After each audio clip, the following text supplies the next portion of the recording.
Hi guys, good morning. जैसा कि हम आप जानते हो कि हमारा हिस्ट्री का फर्स्ट चैप्टर चल रहा है। तो इसमें आज का जो हमारा टॉपिक है वो है द डायरेक्टर रूल्स फ्रांस। हमने लास्ट टॉपिक तक अब तक क्या किया है कि मोनार्की सिस्टम को एबोलिश कर दिया गया है। अब जैकोबिन क्लब ने के साथ जो संगठन बना हुआ था उसके साथ मिलकर और मोनार्की सिस्टम को पूर्ण रूप से ख़त्म कर दिया गया, रिपब्लिक आ गया है। तो अब एक मोनार्की की जगह पर एक पावरफुल रूलर तो चाहिए ना। तो इसलिए जैकोबिन क्लब ने क्या किया कि जो मिडिल क्लास जो थी उसको पावर हैंड ओवर कर दी। अब मिडिल क्लास को पावर हैंड ओवर की है तो मिडिल क्लास ने अपने हिसाब से जो है रूल्स या कॉन्स्टिट्यूशन से मेकिंग करना स्टार्ट कर दिया। तो उन्होंने न्यू कॉन्स्टिट्यूशंस बनाया, उसमें इंट्रोड्यूस किया कि उन्होंने जो वोटिंग राइट पहले था ना, 1 वोट 1 पर्सन वाला, उसको डिनाई कर दिया इन्होंने। और इन्होंने क्या किया कि non property section of societies जो है वो वोटिंग, उसको वोटिंग राइट नहीं है, वो वोट नहीं डाल सकती। It provided to elected legislature counselling. इसके साथ इन्होंने क्या किया, लेजिस्लेचर काउंसलिंग को भी प्रोवाइड किया और एक डायरेक्टर को अपॉइंट किया। अब जो एग्जीक्यूटिव जो थी उसमें 5 मेंबर्स बनाए इन्होंने, क्योंकि पहले क्या था कि एक ही मेंबर होते थे ना रूलर्स, तो वो अपने अकॉर्डिंग ही सारे रूल्स बनाता था, अपने मन मर्जी से सारे काम करते थे। तो इन्होंने रूलर की पावर को कंट्रोल करने के लिए क्या किया कि 5 मेंबर्स की एक एग्जीक्यूटिव बनाई। It mean the safe guard against the concentration of the power. वही पुरानी बातें याद रखते हुए कि इसकी पावर को क्या किया जा सके, कंट्रोल किया जा सके। लेकिन अब एग्जीक्यूटिव और जैकोबिन क्लब के जो विचार थे वो आपस में जो है मेल नहीं खा रहे थे। क्यों मेल नहीं खा रहे थे? क्योंकि जैकोबिन क्लब ने जो है वोटिंग राइट सभी को दिया था, लेकिन इन्होंने क्या किया कि नहीं, उन्होंने नॉन प्रॉपर्टी को डिनाई कर दिया। अब इस प्रकार से आपस में क्या होने लगा, डायरेक्टर और लेजिस्लेचर काउंसलिंग के बीच में क्लैश होना स्टार्ट हो गया। क्लैश होना स्टार्ट हो गया तो इस चीज़ का बेनिफिट जो है किसने उठाया? नेपोलियन बोनापार्ट ने उठाया। वो ये कौन था? मिलिट्री का एक पर्सन था और इन्होंने इस चीज़ का फ़ायदा उठाया। अब पावर किसके हाथ में चली गई? नेपोलियन बोनापार्ट के हाथ में चली गई।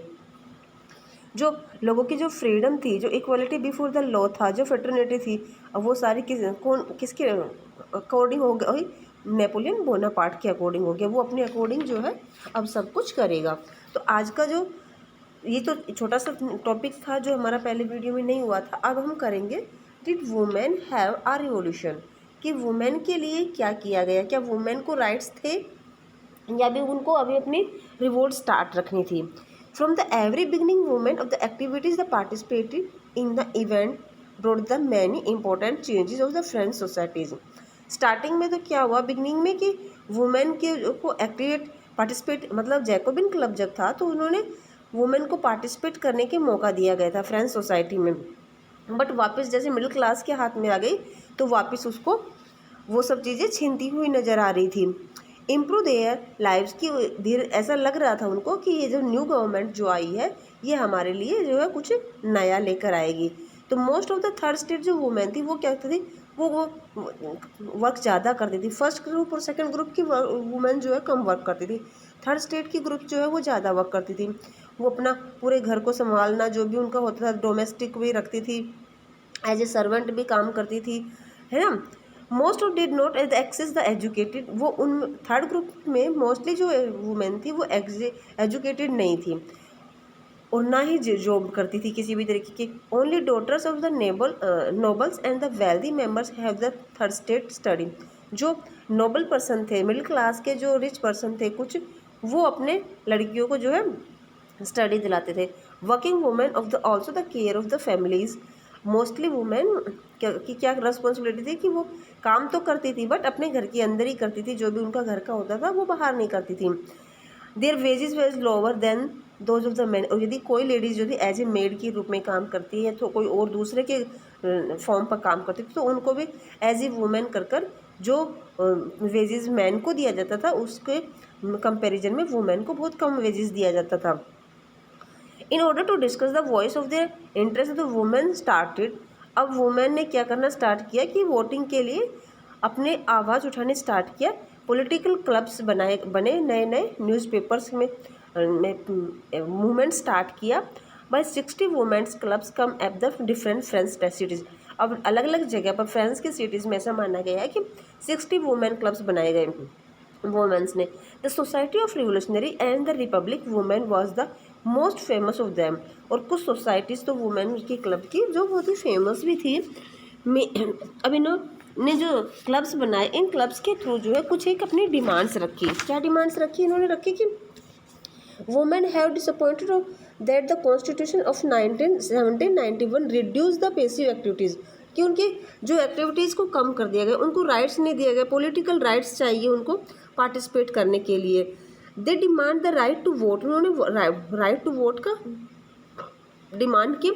And the elected to the assembly and the whole political office, कि पॉलिटिकल के जो ऑफिस है उसमें भी हमें जगह चाहिए, और असेंबली जो बना रहे उसमें भी हमारा पार्टिसिपेट हो। तो ये सब चीज़ उन्होंने फेल्ट की कि जो हमारी तो कोई सुन ही नहीं रहा है। Would their interest and representative the new government, तो इन्होंने लगा कि यदि न्यू गवर्नमेंट आएगी तो उससे जो है हमारे लिए कुछ हो सकता है, राइट हमें मिल जाए। तो अब आया जब इन्होंने क्लब बनाए और अपनी आवाज़ उठाई तो उसमें कुछ चेंजेस भी आए। क्या क्या चेंजेस आए, लेट अस स्टार्ट।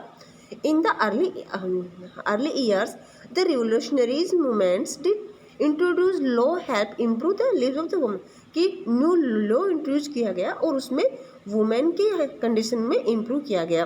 क्या क्या इम्प्रूव किया गया, अब वुमेन जो है स्कूल जा सकती थी, कंपलसरी उनको गर्ल्स को राइट दिया गया कि वो स्कूल जाएगी। Their father could no longer force, उनके फादर जो है उनको मैरिज के लिए फोर्स नहीं कर सकते।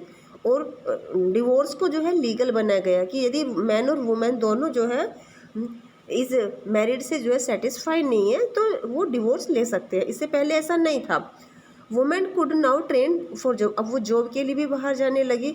और artist and the run the small business, और जो अपने छोटे मोटे बिजनेस भी उन्होंने अलग से स्टार्ट कर दिया। तो ये कुछ एक चेंजेस थे जो वुमेन की लाइफ में आए।